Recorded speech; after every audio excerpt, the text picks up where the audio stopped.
गोटे गुरुकुल तीन जन छात्र थिले।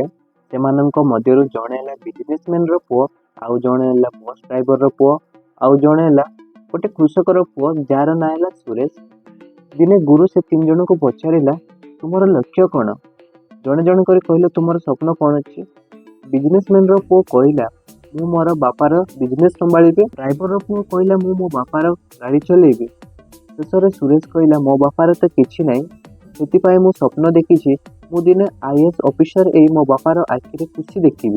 बिजनेसमैन रो पुओ आउ बस ड्राइवर रो पुओ एकता शुणी छोट कर हसी कहले निज बापार तो किछि नाही, तर तो मुह को दर्पण रे जाई देखिलु। कहला कौन आईएएस हेबो। निरीह पिलाटे किछि कहलानी, चुप रहिला। गुरु कहला अरे तुम दुईटा कहीं ता विषय एमती कहूच, चुप रहिला। एमिति 10 वर्ष बीतीगला।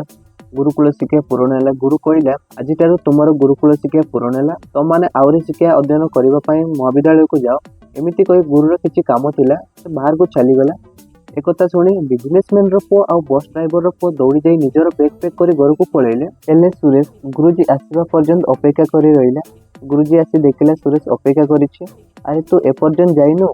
सुरेश कहला मु आपनको पाद छुई आशीर्वाद न नहीं केमती जाई पारतांती गुरुजी। सुरेश गुरुजी रो पाद छुई प्रणाम कला। गुरुजी कहला सुरेश गच जेते बड़ विशाल एउना काईकी, जदि कुराड़ी रो दार मजबूत थिबो ताल से जेते बड़ गच को भी काटी माटी रे पकई देबो। ठीक सेमिति स्वप्न जेते बड़ एउना काईकी, जदि निजको कठिन परिश्रम सहित मजबूत आउ योग्यता बनेइले सब स्वप्न सत होई जाए। सुरेश चली गला। गुरुजी कहितिबा कथा को सदा सर्वदा मन रखी कठिन परिश्रम कला। आउ दिने आईएएस ऑफिसर ए प्रथमे गुरुजी पाखक गला, पाद छुई प्रणाम कर सब कथा कहला। गुरुजी एकथा सुनी बहुत खुशी गले। बिजनेसमैन रो पुओ आउ बस ड्राइवर रो पुओ एकथा सुनी आश्चर्य गले। सेति ता चेहरा बा बैकग्राउंड देखि ता मजाक उड़ेबा भल कथा नुह। वीडियोटी भल लागितिले सब्सक्राइब करो, लाइक करो, कमेंट करो, आउ निज निजर सांग मानकु भी शेयर करो।